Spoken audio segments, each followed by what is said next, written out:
بسم الله الرحمن الرحيم. إن الحمد لله نحمده ونستعينه ونستغفره ونعوذ بالله من شرور أنفسنا ومن سيئات أعمالنا. من يهده الله فلا مضل له ومن يضلل فلا هادي له، وأشهد أن لا إله إلا الله وحده لا شريك له، وأشهد أن محمدا عبده ورسوله صلى الله وسلم وبارك عليه وعلى آله وأصحابه أجمعين. أما بعد، ما زلنا مع الحديث 19 من الأربعين النووية، وهو حديث ابن عباس رضي الله عنه. قال: كنت خلف النبي صلى الله عليه وسلم يوما فقال: يا غلام، إني أعلمك كلمات، احفظ الله يحفظك، احفظ الله تجده تجاهك، إذا سألت فاسأل الله، وإذا استعنت فاستعن بالله، واعلم أن الأمة لو اجتمعت على أن ينفعوك بشيء لم ينفعوك إلا بشيء قد كتبه الله لك، وإن اجتمعوا على أن يضروك بشيء لم يضروك إلا بشيء قد كتبه الله عليك. رفعت الأقلام وجفت الصحف. رفعت الأقلام وجفت الصحف. رواه الترمذي. وفي رواية أخرى عند غير الترمذي، يعني عند أحمد رحمه الله: احفظ الله تجده أمامك، تعرف إلى الله في الرخاء يعرفك في الشدة. كل هذا بمعنى احفظ الله يحفظك. كل هذا بمعنى احفظ الله يحفظك. يعني قوله احفظ الله يحفظك في رواية، وقوله احفظ الله تجده أمامك نعم، احفظ الله تجده أمامك، تعرف إلى الله في الرخاء يعرفك في الشدة. كل هذا بمعنى واحد. ثم قال: واعلم أن ما أخطأك لم يكن ليصيبك، وما أصابك لم يكن ليخطئك، واعلم أن النصر مع الصبر، وأن الفرج مع الكرب، وأن مع العسر يسرا. Donc on est toujours avec le 19e hadith de la quarantaine de Nawawi, rahimahullah, qui est le hadith d'Ibn Abbas, dans lequel il dit, c'est-à-dire Ibn Abbas: j'étais un jour derrière le prophète sallallahu alayhi wa sallam, et il m'a dit: ô jeune homme, écoute, je vais t'enseigner quelque chose à travers ces quelques paroles. Tiens-toi aux limites d'Allah et Allah te protégera. Tiens-toi aux limites d'Allah et tu le trouveras avec toi dans les moments qui suivent. Si tu as quoi que ce soit à demander, demande-le à Allah. Et si tu as besoin d'une quelconque aide, alors recherche-la auprès d'Allah. Et sache que si la communauté tout entière venait à se rassembler pour t'apporter un bien, alors elle n'y parviendra que si Allah te l'a prescrit. Et si elle venait à s'unir afin de te nuire, elle n'y parviendra que si Allah l'a prescrit. Les plumes sont levées et les feuillets ont séché. Dans une autre variante de ce même hadith, il aurait également dit, alayhi salam: tiens-toi aux limites d'Allah et tu le trouveras devant toi. C'est-à-dire la même chose que la variante précédente, c'est-à-dire que tu le trouveras à tes côtés dans les moments qui suivent l'obéissance. Rappelle-toi d'Allah dans les moments d'aisance et il sera avec toi dans tes moments de difficulté. Et sache que ce qui t'a touché t'était destiné et que ce qui ne t'a pas touché, ou bien ce que tu n'as pas pu acquérir, ne t'était pas destiné. Ne t'était pas destiné. Sache que l'issue favorable dans une épreuve s'acquiert par la patience, et que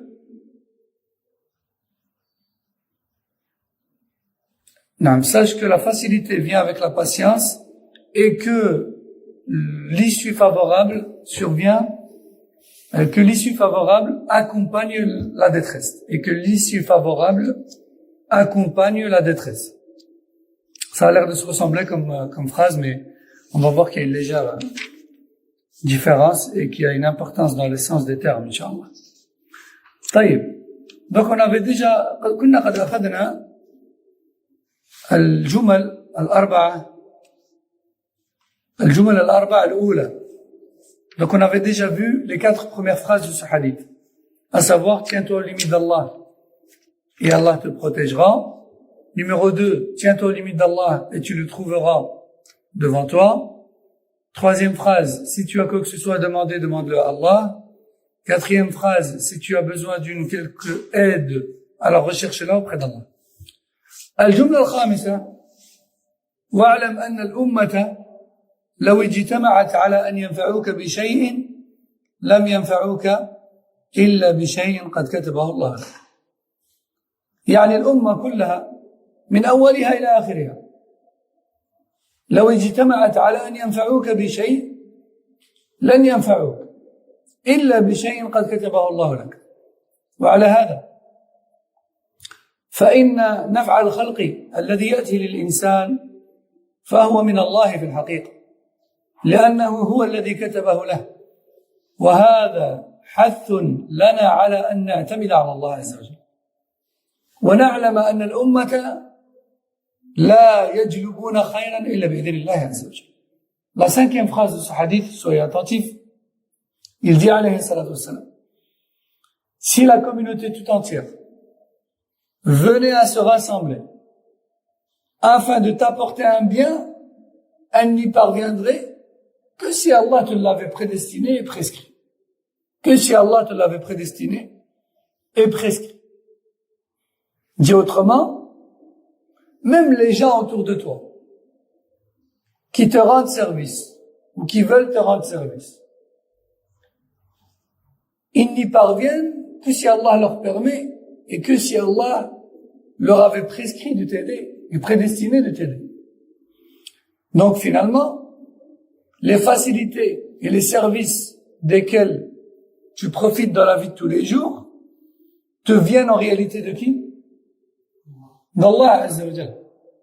Et les gens qu'Allah place autour de toi pour te les donner dans leurs mains, en réalité ce ne sont que des causes qu'Allah a placées sur ta route et autour de toi. Donc en réalité la communauté n'est capable de t'apporter aucun bien, si ce n'est par l'autorisation d'Allah et sa volonté Azza wa Jalla. Al-Kalima Sadisa. Donc en fait, Allah Azza wa Jalla, c'est lui qui t'envoie les personnes, qui t'apportent leur aide, qui t'apportent leur service. Ils sont une cause à travers laquelle Allah Jalla wa Ala fait preuve de bienfaisance envers toi. Et c'est pour cette raison que le prophète sallallahu alayhi wa sallam a dit, ne remercie pas Allah celui qui ne remercie pas les gens. Fait partie de la reconnaissance envers Allah, la reconnaissance envers ces gens et ces causes qu'Allah a mis à ta disposition. Pourquoi il est important de remercier les gens pour leur bienfaisance? Parce que ce sont les causes qu'Allah t'a envoyées pour te donner sa bienfaisance. Il en va de même, par exemple, pour les parents. Pourquoi Allah Azza wa Jalla insiste sur la reconnaissance envers les parents, le remerciement des parents, le respect des parents, le comportement envers les parents? Pourquoi? C'est qui t'a créé? C'est Allah. Par quelle cause? Par quelle cause? Allah nous a créés. Par quelle cause? Quelle est la cause de notre existence? Par la cause de nos parents. C'est Allah qui nous a créés, mais la cause parmi les créatures qui nous a donné afin de nous faire exister, c'est nos parents. C'est pour ça qu'il est si important d'être reconnaissant envers les parents et bienfaisant envers les parents, respectueux envers les parents. En fait, il faut être respectueux envers tout le monde, mais plus envers les parents. Pourquoi? Parce que les parents ont été la cause pour toi dans une chose Et ils t'ont accordé des bienfaisances que personne d'autre en dehors d'eux, parmi les êtres humains, n'a fait pour toi. D'ailleurs, c'est pour cette raison que le Rasul sallallahu alayhi wa sallam a dit « La'ana Allah man la'ana walidayh » Allah maudit celui qui maudit ses parents. Et il a aussi dit « Celui qui s'affilie à autre que ses parents a commis un acte de mécréance. » Allahu Akbar. Croire en Allah en tant que créateur, en tant que ton créateur. C'est la foi. D'accord? Et le rejeter en tant que tel, c'est la mécréance, on est d'accord. Reconnaître que tes parents sont la cause à travers laquelle Allah t'a créé, que ce sont eux tes parents, ça fait également partie de la foi. Et les renier, et ne pas les considérer comme tels, et s'affilier à autre que eux, fait partie de la mécréance. Comme a dit le Rasul sallallahu alayhi wa sallam. Donc vous voyez, Allah Jalla wa Ala nous ordonne la reconnaissance envers lui pour ses bienfaits, mais pas que, également envers les créatures qui sont une cause à travers laquelle il nous a fait parvenir ses bienfaits. Est-ce que c'est clair pour tout le monde ça? Taïb. Donc ici, il dit, Cheikh Al-Uthaymin, la communauté n'est capable de t'apporter aucun bien, sauf par la volonté d'Allah et sa permission, subhanahu wa ta'ala. Donc la communauté, c'est une cause. Mais est-ce que pour autant, il ne faut pas être reconnaissant envers les gens? Bien sûr que non. Il faut être reconnaissant envers les gens, car la reconnaissance envers les gens fait partie de la reconnaissance envers Allah, Jalla wa Ala. Les enfants, c'est un défaut Naam, aussi. En fait, subhanallah, Allah Azza wa Jal, Allahu Akbar. C'est grand quand même. Allah Azza wa Jal, il a accordé aux enfants un bienfait, qui est de les faire exister à travers leurs parents, qui sont une cause. Mais l'inverse aussi est bon. Allah a donné un grand bienfait aux parents, qui est de leur avoir accordé des enfants. Donc en réalité, les créatures sont toutes entre elles des causes pour l'une ou l'autre chose. Nous sommes des causes entre elles. Et c'est Allah Azza wa Jalla, le Seigneur et l'octroyeur. Et le bienfaisant, Jalla wa Ala. J'ai répondu à ta question, Mahdi? طيب. الجملة السادسة وإن اجتمعوا على أن يضروك بشيء لم يضروك إلا بشيء قد كتبه الله عليك. وعلى هذا فإن نالك ضرر من أحد فاعلم أن الله قد كتبه عليك فرض بقضاء الله وقدره ولا حرج أن تحاول أن تدفع الضر عنك لأن الله تعالى يقول وجزاء سيئة سيئة مثلها. Sixième phrase du hadith. Et sache que si la communauté tout entière venait à se rassembler afin de te nuire, elle n'y parviendrait que si Allah te l'a prescrit et prédestiné. C'est-à-dire que si une personne parvient à te faire du mal, alors avant de réagir, rappelle-toi d'une chose. C'est que c'est Allah qui te l'a prescrit. C'est Allah qui l'a prédestiné pour toi cette épreuve-là. Bien sûr, il n'y a pas de mal à te défendre au même niveau de l'injustice, au même niveau que l'injustice. Tu peux pas te dépasser, tu peux pas répliquer de façon à dépasser l'injustice, la gravité de l'injustice. Et tu peux pas répliquer plus fortement que ce que tu as subi. Tu ne peux répliquer qu'au même niveau. Parce qu'Allah Azza wa Jalla a dit, la réplique d'un préjudice ne peut être qu'un préjudice du même niveau. D'accord? Il est permis de répliquer. Mais le mieux, c'est quoi? C'est d'accepter et d'agréer le destin d'Allah Azza wa Jalla. Il est permis de répliquer au même niveau. Mais le mieux, c'est d'accepter le destin d'Allah Azza wa Jalla. Car c'est Allah qui te l'a prescrit. C'est Allah qui te l'a prédestiné. Ce préjudice que tu as subi. Et cette personne n'est parvenue à te nuire que parce qu'Allah lui a permis. Il l'a voulu. il l'a concrétisé après l'avoir prescrit 50 000 ans avant la création. Pour une sagesse que lui connaît, subhanahu wa ta'ala. 7e phrase, رفعت الأقلام وجفت الصحف. يعني أن ما كتبه الله عز وجل قد انتهى، فالأقلام رفعت والصحف جفت ولا تبديل لكلمات الله. 7e phrase, et la dernière de la première variante du hadith, si je peux traduire ça comme ça, les plumes sont levées et les feuillets ont séché. En vérité, l'aqlam, il y a un terme en français qui se dit le kalam, qui vient de l'qalam en arabe. Et le kalam, en langue française, c'est l'instrument d'écriture. Il serait certainement mieux de traduire le qalam par le kalam, qui est l'instrument d'écriture. Parce que dire la plume, certes, ça peut être compris de façon générale, yani la plume, yani l'instrument d'écriture. On peut dire, même à notre époque, on n'écrit plus avec des plumes, on peut dire, les plumes sont levées. Yani en gros, pour dire, j'arrête d'écrire. Mais, ici, il s'agit quand même d'une aqida. Il s'agit d'un dogme. Il s'agit de parler de la retranscription qu'Allah a ordonnée sur la table gardée 50 000 ans avant la création.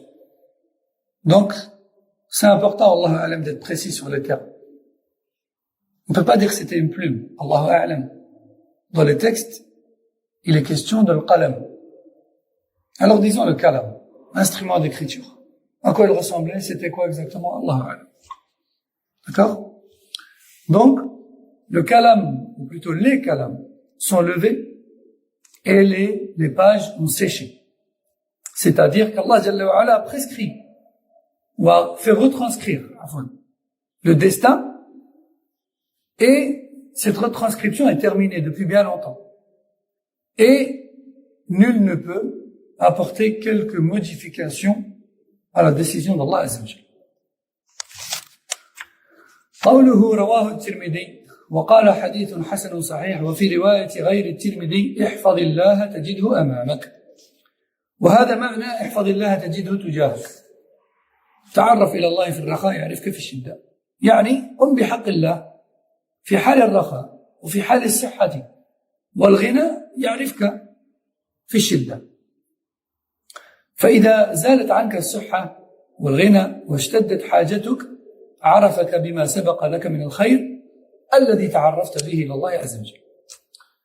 Alors ensuite, l'imam Nawawi dit, dans une autre variante de ce même hadith, rapporté chez autre que Tirmidhi, plus précisément chez l'imam Ahmad rahimahullah, le prophète sallallahu alayhi wa sallam aurait également dit,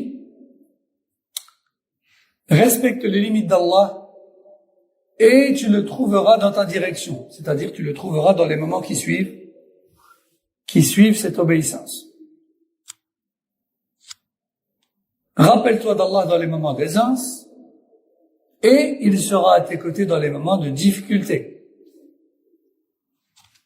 C'est-à-dire, obéis à Allah lorsque tu es en bonne santé, lorsque tu n'as pas de soucis, lorsque tu as des richesses. Et lui sera à tes côtés dans les moments de difficulté, dans les moments de maladie, dans les moments de détresse, dans les moments de pauvreté. Il sera à tes côtés. Et il te soutiendra, subhanahu wa ta'ala, par la cause de ton obéissance dans les moments d'aisance.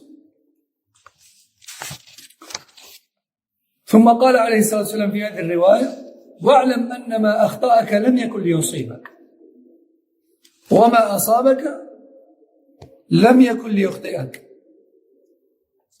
أي ما وقع عليك فلن يمكن دفعه وما لم يحصل لك فلا يمكن جلبه. ويحتمل أن المعنى يعني أن ما قدر الله أن يصيبك فإنه لا يخطئك بل لابد أن يقع لأن الله قدره، وأن ما كتب الله عز وجل أن يخطئك فلن يصيبك أبدا، فالأمر كله بيد الله. وهنا ينبغي أن نذكر أمرا مهما وهو خطأ لفظي جاري على الألسن. بعض الناس عندنا يقول ما كتبتش، ما كتبتش ولا ما انكتبتش مثلا. يعني إذا ما قدرش يحقق أمر من الأمور في حياته يقول ما كتبتش ولا مشي من المكتوب تاعي، مشي مكتوبي. هذا خطأ كما قال العلماء، لأن الله عز وجل كتب كل ما في هذه الدنيا، كتب ما سيحصل بأنه سيحصل، كتب ما حصل بأنه سيحصل، وكتب ما لا يحصل بأنه لا يحصل ولن يحصل. الله كتب كل شيء وقدر كل شيء، ما حصل قدر أنه يحصل، وما لم يحصل قدر أيضا أنه لن يحصل. فليس هناك شيء غير مقدر أبدا. الموجود والمعدوم كله مقدر، الوجود والعدم كله مقدر. هذا أمر مهم، وهذا يؤدي إلى أن يعتمد الإنسان على ربه اعتمادا كاملا. ثم قال أن النصر مع الصبر، فهذه الجملة فيها أن يعتمد الإنسان على ربه اعتمادا كاملا.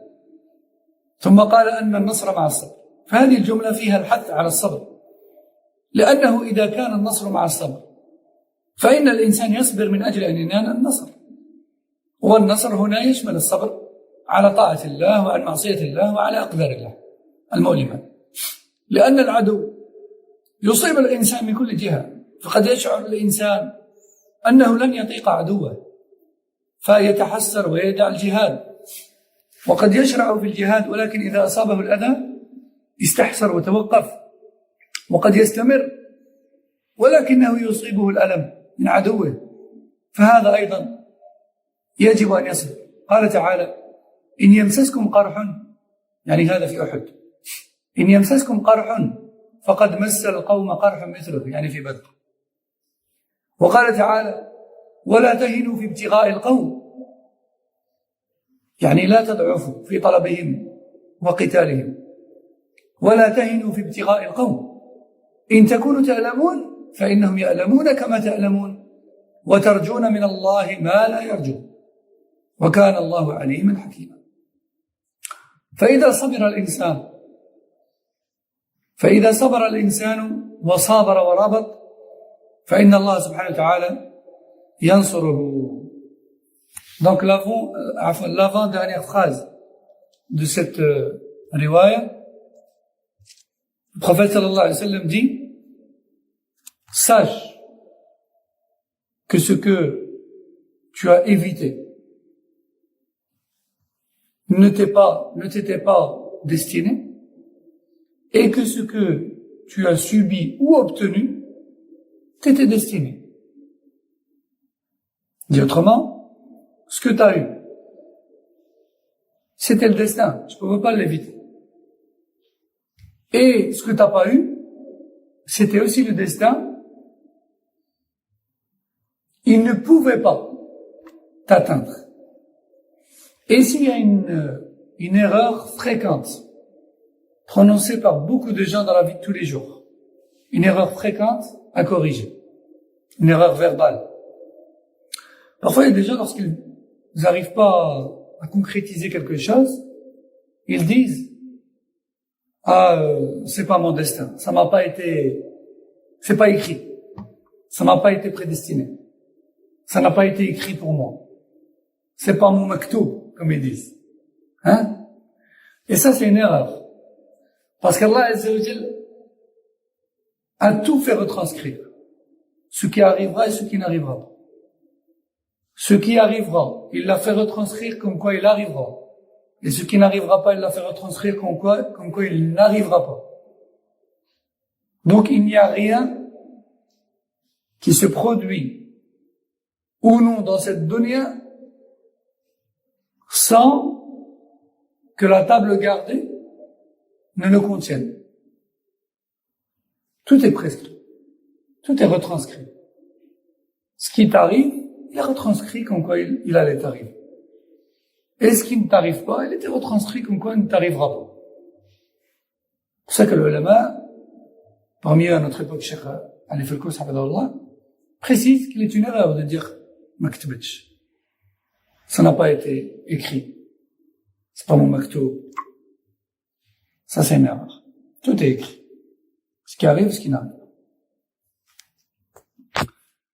Donc, ici, le prophète sallallahu alayhi wa sallam dit, sache que ce que tu as pu éviter ne t'était pas prédestiné. Et que ce que tu as eu t'était prédestiné. Alors, tout simplement. Nul n'échappe à ce qu'Allah a décidé.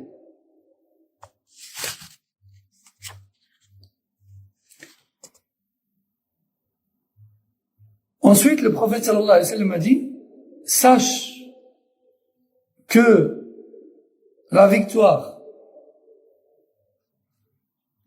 accompagne la patience et que l'issue favorable dans une épreuve accompagne la détresse. Al-Uthaymin, rahimahullah, nous dit, ce qui est très intéressant dans ce hadith, c'est de dire que si tu es dans un moment de difficulté face à un ennemi, par exemple, si tu veux obtenir la victoire, il faut que tu fasses preuve de patience. Parce que le prophète sallallahu alayhi wa sallam dit, la victoire est accompagnée de la patience. Donc si t'as l'un, t'as l'autre. Si t'as l'autre, t'as l'un.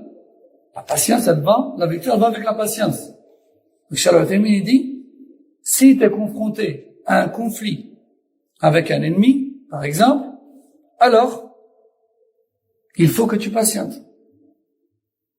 Parce que c'est en patientant que tu parviendras à le vaincre.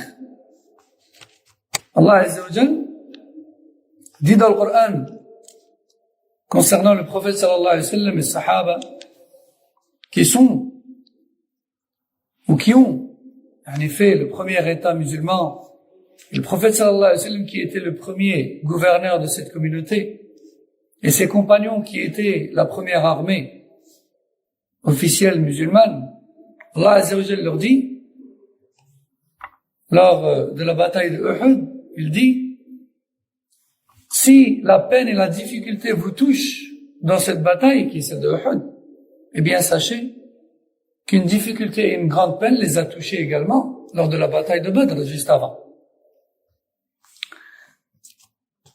Et aussi, Allah Azza wa Jal dit, dans un autre verset, il dit donc au prophète sallallahu alayhi wa sallam, et son armée qui est constituée des compagnons radiyallahu anhum, ne faiblissez pas dans le fait d'affronter l'armée adverse. Et sachez que, bien que vous éprouviez de la peine, de la douleur et de la difficulté, eux aussi, et plus encore que vous. Et ce qui marque la grande différence, c'est que vous espérez de la part d'Allah en échange de cette patience, ce que eux n'espèrent pas, à savoir le paradis. Et sachez qu'Allah est omniscient et sage. Donc, si l'être humain fait preuve de patience, il ne pourra qu'aboutir vers la victoire. Vers la victoire. Donc ça, c'est concernant les conflits ou les guerres. Ensuite, il dit, et sache que l'issue favorable qui permet de sortir d'une épreuve est accompagnée de la détresse. Prenez-le dans le sens inverse. La détresse est toujours accompagnée d'issue favorable. Pour qui? Pour celui qui patiente, qui revient vers Allah Azza wa Jalla. Cheikh Al-Uthaymin rahimahullah dit, donc, dans une épreuve, l'oppression et la détresse se dissipent avec la patience. Avec la patience. Il faut toujours faire preuve de patience et se rappeler qu'à la fin de la période de détresse, il y aura issue favorable pour celui qui a patienté. Allah Azza wa Jal dit dans Sourate les Fourmis, verset 62, qui a pour sens: qui donc répond à l'appel de celui qui se trouve en détresse, mis à part Allah, et qui dissipe son mal. Donc, après la difficulté, il y a toujours la facilité. Cheikh Al-Uthaymin nous dit: بل إن العسر محفوف بيسرين يسر سابق ويسر لاحق قال تعالى فإن مع العسر يسرا إن مع العسر يسرا قال ابن عباس لن يغلب عسر يسرين انتهى. Donc soyez attentifs pour ce dernier passage. Cheikh Al-Uthaymin rahimahullah nous dit: dans ta vie, un moment de difficulté est toujours entouré de part et d'autre de moments d'aisance. Dans ta vie, un moment de difficulté est toujours précédé par un moment d'aisance et suivi également par un moment d'aisance. Allah Azza wa Jalla dit dans le Coran, ce qui a pour sens: après la difficulté vient la facilité. Et avant qu'il y ait cette difficulté-là, il y avait quoi d'autre? Il y avait aussi un moment d'aisance et de facilité. C'est pour ça qu'Abdullah ibn Abbas, le noble compagnon, a dit: jamais un moment de difficulté l'emporte sur deux moments de facilité et d'aisance. Donc rappelle-toi de ça. Même, combien même ton épreuve serait très difficile, n'oublie pas qu'elle a été précédée par un moment d'aisance et qu'elle sera, Inch'Allah, Allah te l'a promis, elle sera suivie par un moment d'aisance aussi. Et comme a dit Ibn Abbas, jamais un moment de difficulté ne l'emporte sur deux moments d'aisance. Jamais. Alors, il faut juste faire preuve de patience et te rappeler que la patience et la détresse mènent tôt ou tard vers l'issue favorable. Alors, Wallahu a'lam. Y a-t-il une question sur le cours d'aujourd'hui? Tout est clair. Inch'Allah, tout est clair. Subhanak Allahumma wa bihamdik. Ashhadu an la ilaha illa ant. Astaghfiruka wa atubu ilayk. Sallallahu alayhi wa sallam wa baraka ala nabiyyina Muhammad wa ala alihi wa sahbihi. S'il y a des questions sur le cours de la part des sœurs, n'hésitez pas à les écrire et à les faire passer sous la porte, Inch'Allah. Assalamu alaikum wa rahmatullahi wa barakatuh.